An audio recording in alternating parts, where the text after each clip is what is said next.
Lewis Robert is one of the more interesting names in this year's trade deadline, and for good reason. He's a great, talented player, but what's it going to cost to get him on your team? We'll break that down and much more in this episode of Jay's Digest. Welcome in everybody to this episode of Jay's Digest. I'm your host Peter Vryonis, alongside host Nick Goss. Glad to be back after a couple day layoff here. Shout out to Nick for holding it down like he always does. But Nick, Lewis Robert has been a very fascinating case this year because you ever see that meme with the Rolls Royce in the parking lot of an absolute dump of a house? That's what Lewis Robert is. He's a very shiny toy in a very terrible situation in Chicago. The White Sox, to put it lightly, are the worst team in baseball. There's no doubt about it.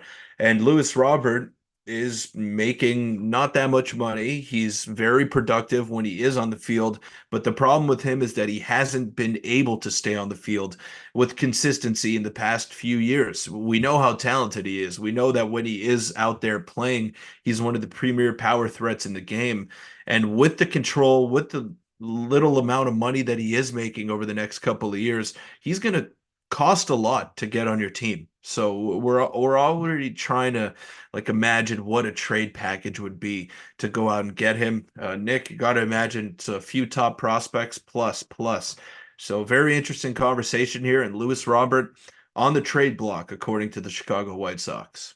Yeah, and you've mentioned it a while ago, even like months ago, last offseason, how he would be a perfect fit for the Blue Jays. And then the John Heyman report came out yesterday saying the White Sox are not only looking to trade, but are actively seeking packages for Luis Robert Jr. with two team options at a club-friendly contract. And he has control through 2027, Peter. I mean, the contract is great. The player is very good. He combines control and talent like no one else out there, like John Heyman puts it. And again, at this point, there's no teams linked to him. The Jays, I'd assume, are going to make calls for Luis Robert Jr. And I'm curious now. I looked at this was obviously on a Reddit thread, but you can go to John Heyman's article. Peter, some interesting thoughts from Jays fans on this, and I kind of want to get your thought about it. The top comment was, I have no idea if the Jays have the pieces to do it, but I'm certain Ricky Tiedemann still has enough upside to headline a deal. Some people are including Ricky plus a Relvis could get it done, things like that. He is 1 year removed from having a 5 WAR season. Like Luis Robert is unbelievable. He's a great player. He would fit the timeline with the Blue Jays pretty well.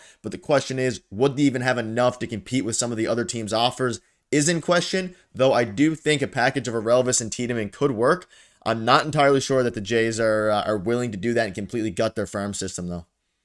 Yeah, well, you're going to have to. And the chances are the players that you're sending to the White Sox in exchange for him are not going to be as good as Lewis Robert. So it's definitely a gamble that you got to take if you're the Blue Jays or any other team for that matter. But he does have a lot of red flags in his game as well, Nick. Mm-hmm. So he's not a perfect player. Let's take a look at those stats one more time right there. You could see he doesn't walk. He's got one walk in his 10 games this season. He's got 18 strikeouts to go with that. And then let's look at the year before. Same thing, same trends. 30 walks in 145 games and 172 strikeouts. So he's got a lot of swing and miss in his game. He chases a lot, but we know that he's got big time power as well. And doesn't necessarily steal bases like he used to because he is injury prone, and I'm not so sure that the team acquiring him wants him to steal bases either. So he's not a five-tool player. He's not a perfect player, but he's definitely something that the Blue Jays need. But they would have to gut their farm system. There's no doubt about it. I've heard rumors about the Dodgers maybe being interested on him as if their lineup isn't good enough already. I've heard the Mariners who would make a lot of sense for Lewis Robert Jr. as well. There's going to be a lot of suitors for him, but I don't know if the Chicago White Sox are going to be just willing to throw him away for nothing just to get rid of him. They're going to do their due diligence. They still have him for another 3 seasons. So they're going to make sure to get the best possible package. And if it doesn't come this year, I don't think they're in a rush to trade him. Yeah, I could also see the Orioles being interested because they have a million prospects. And I don't know, Right. there's just so many different teams that are going to be interested in him. But for the Blue Jays, it does make sense. But do they really want to give up it would take Ricky Tiedemann for sure, and it would probably take a Relvis Martinez as well. And you mentioned some of the red flags. Like his years are very up and down. 2023 last year was his best year. He put it all together. Was an MVP finalist, the 12th finish in voting there. Put up a 5.4. But the year before, he was just below a 750 OPS, and he is a very solid fielder at times. But I don't know. It's very scary to think the Jays could do this. And if they do this now and they trade Tiedemann, they trade a Relvis, you're kind of in a spot where if you don't win, what are you going to do with, you still have to extend Bo and Vladdy. I'm not sure the timeline lines up like it does for the player, but at the same time, he is only 26 years old, Peter, very similar age to Vladdy and Bo. If they extend both and add in Luis Robert and continue to, augment the pitching, it could make some sense if they want to be a contender over the next few years. I'm just not entirely sure if they're willing to gut their farm system for a player like this. Yeah.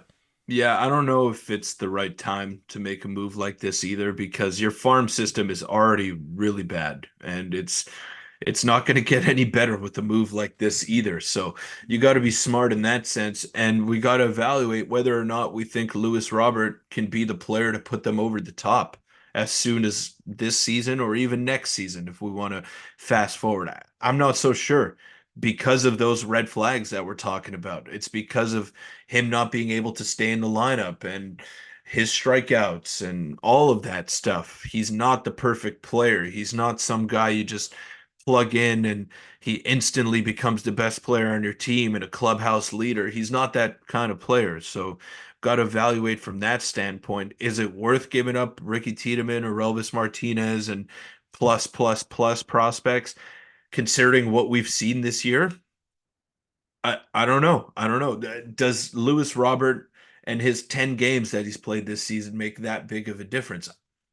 I really don't know. He would probably be the second best player on the team, or maybe even the best player on the team. But how much of a difference does he make considering all of his red flags that we've just talked about? Do you have an answer for that, Nick? Because I don't. No, and one interesting thing that just popped in my head is I wonder if they look to do a retool in the sense of trading potentially Bo Bichette, getting some prospects back, and let's say they trade Ricky Tiedemann and Relvis Martinez, whatever it takes to get Robert.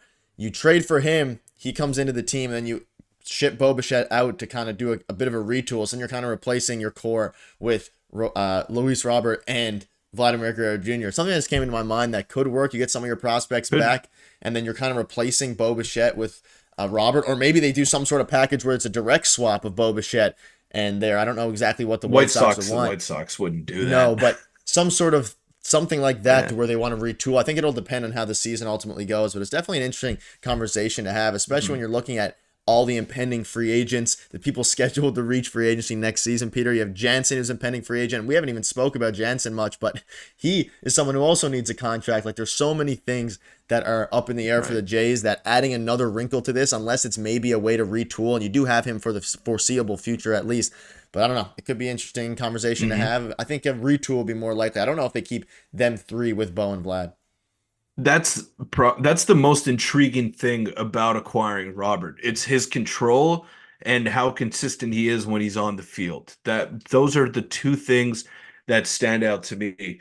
So yeah, even though it might not pay dividends for this season, maybe for the year after and the year beyond that, it could be a huge difference maker for you. So I I like the move in theory. Is it the right time for the Jays to pull the trigger on it?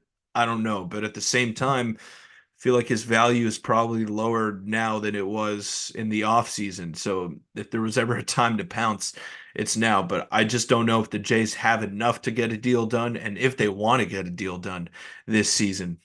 Yeah, I mean, other teams are going to be calling in. There's a lot of teams out there with a lot better farm systems than the Blue Jays. It'll be interesting to see what happens. But that'll wrap it up. Let us know in the comments. Would you do a trade centered around Ricky Tiedemann for Luis Robert? Let us know. If you want to check out a video from yesterday, click on your screen now. We'll see you tomorrow.